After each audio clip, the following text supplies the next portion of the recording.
অতিথি আপ্যায়নে হোক বা ঘরোয়া ডিনারের পরে হোক, একটুখানি ডেজার্টের আয়োজন থাকলেই সেটা কিন্তু হয় একদম পারফেক্ট পরিবেশন। সো হ্যালো ভিউয়ার্স, আসসালামু আলাইকুম। বাজার থেকে আনা এক বড় লাউয়ের স্পেশাল একটা রেসিপি নিয়ে কিন্তু আজ আমি হাজির হয়ে গিয়েছি। লাউ হচ্ছে বরাবরই আমার ভীষণ প্রিয় একটা সবজি। সো 2-3 দিন আগে আমার বাসায় বেশ বড়সড় একটা লাউয়ের আগমন হয়েছিল। তো কিছুটা অংশ দিয়ে তো আমি আমার প্রিয় আইটেম লাউ চিংড়ি রান্না করে ফেলেছিলাম, তো বাকিটা কি করব সেটাই ভেবে পাচ্ছিলাম না। অনেক ভেবে ভেবে বের করলাম বাকিটা দিয়ে লাউয়ের সেমাই বানিয়ে ফেলা যাক। সো বাকি লাউটাকে কিন্তু আমি সেভাবেই প্রসেসিং করে নিলাম। লাউ ভাজি করতে গেলে যেরকম করে কুচি কুচি করে নেওয়ার প্রয়োজন হয়, আমি সেভাবেই বটি দিয়ে কুচি কুচি করে নিয়ে তারপর সিদ্ধ বসিয়ে দিলাম। এ পর্যায়ে কিন্তু লাউটাকে 90% বয়েল করে নিতে হবে। 90% বয়েল হয়ে গেলে এটাকে একটা ছাঁকনিতে নিয়ে সুন্দর করে পানিটা সম্পূর্ণভাবে ছড়িয়ে নিতে হবে। আমি ওই মুহূর্তে ডেজার্টটা বানাতে চাইছিলাম না, তাই সিদ্ধ করা লাউটা আমি বক্সে নিয়ে ফ্রিজে রেখে দিয়েছিলাম এবং আজকে কিন্তু আমি ডেজার্টটা বানাতে বসে গিয়েছি, তাই ফ্রিজ থেকে লাউটা বের করে নিয়ে সেটাকে একটা পাতলা কাপড়ের সাথে ঝুলিয়ে দিয়ে পানি ঝরতে দিয়ে দিলাম আবারও। আর একটা বাটিতে খুবই সামান্য পরিমাণ পোলাও চাউল ভিজিয়ে রাখলাম।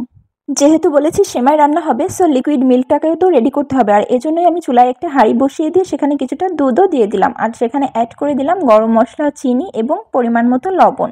অনেকে আছেন মিষ্টি আইটেমে লবণ খেতে পছন্দ করেন না, তারা চাইলে ব্যাপারটাকে স্কিপ করতে পারেন, তবে আমি সব কিছুতেই একটু লবণ খেতে পছন্দ করি, এজন্য আমি লবণ অ্যাড করে দিলাম। এবং দুধটা যাতে খুব তাড়াতাড়ি ঘন হয়ে যায় সেজন্য এখানে আমি অ্যাড করে দিলাম পাউডার মিল্ক। বেশ খানিকটা পাউডার মিল্ক দিয়ে দিলাম, এতে করে দুধটায় যেমন টেস্ট বাড়বে তেমনি খুব দ্রুত ঘন হয়ে আসবে। পাউডার মিল্কটা অ্যাড করার পর আরও বেশ কিছুক্ষণ কিন্তু আমি লিকুইড মিল্কটাকে জাল করে নিয়েছিলাম, যার কারণে এটা বেশ ঘন হয়ে গিয়েছিল, এবং তারপরে এটাকে আমি এক সাইডে রেখে দিলাম এবং চলে গেলাম পানি ঝরতে দেওয়া লাউয়ের কাছে। যেহেতু বেশ কিছুক্ষণ রেখেছিলাম, এটা থেকে একদম সম্পূর্ণভাবে সব পানি ঝরে গিয়েছিল। এরপর ওই যে পোলাওর চাউলটা আমি ভিজিয়ে রেখেছিলাম সেটার সাথে একটু লিকুইড মিল্ক মিক্স করে সেটাকে আমি একটু সুজি সুজি করে ব্লেন্ড করে নিলাম। এরপর চলে গেলাম চুলার কাছে। চুলায় একটা কড়াই বসিয়ে সেখানে কিছুটা ঘি দিয়ে দিলাম এবং কয়েক পিস গরম মশলাও দিয়ে দিলাম। গরম মশলাগুলো একটু ভেজে নিয়ে তারপর সেখানে দিয়ে দিলাম পানি ঝরিয়ে রাখা লাউ। ঘি আর গরম মশলার সাথে লাউটাকে বেশ কিছুক্ষণ ভেজে নিলে এটা বেশ ঝরঝরা হয়ে আসবে। এ পর্যায়ে কিন্তু আমি সামান্য পরিমাণ লবণ এবং চিনি ইউজ করেছি, আপনারা চাইলে এটাকে স্কিপ করতে পারেন। যাই হোক, লাউটাকে সুন্দর করে ভাজা ভাজা করে নিয়ে যে লিকুইড মিল্কটা রেডি করে রেখেছিলাম আমি আগেই, সেটাকে আবারও চুলায় বসিয়ে দিয়ে তার মধ্যে লাউটাকে অ্যাড করে দিলাম। এ পর্যায়ে কিন্তু সেমাইটা খুব একটা মাখা মাখা নয়, মানে ব্যাটারটা কিন্তু বেশ পাতলা লাগছে, এজন্যই কিন্তু ওই যে আগে আমি পোলাওর চাউলটা ব্লেন্ড করে রেখেছিলাম সেটাই এখন এখানে ইউজ করব। এটা কিন্তু একটা ম্যাজিক্যাল টিপস। এটা অ্যাড করার কারণে সেমাইটা যেমন খুব দ্রুত ঘন হয়ে আসবে, ঠিক তেমনি এর ফ্লেভার কিন্তু দ্বিগুণ বেড়ে যাবে যেহেতু পোলাওর চাউল ছিল।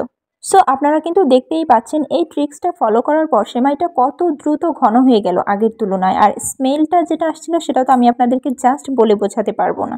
যাই হোক, এরপর আর মাত্র 2-1 মিনিট কুক করে নিলেই কিন্তু সেমাইটা একদম রেডি। তো এভাবেই কিন্তু সহজ কিছু ধাপে তৈরি হয়ে গেল সুস্বাদু ও ব্যতিক্রমী লাউয়ের সেমাই। আপনারা কিন্তু বাসায় অবশ্যই ট্রাই করবেন। আর হ্যাঁ, ভিডিওটি ভালো লাগলে কমেন্ট বক্সে কিন্তু আপনার মতামত জানাতে একদমই দেরি করবেন না। Thank you for watching. Tata, bye by.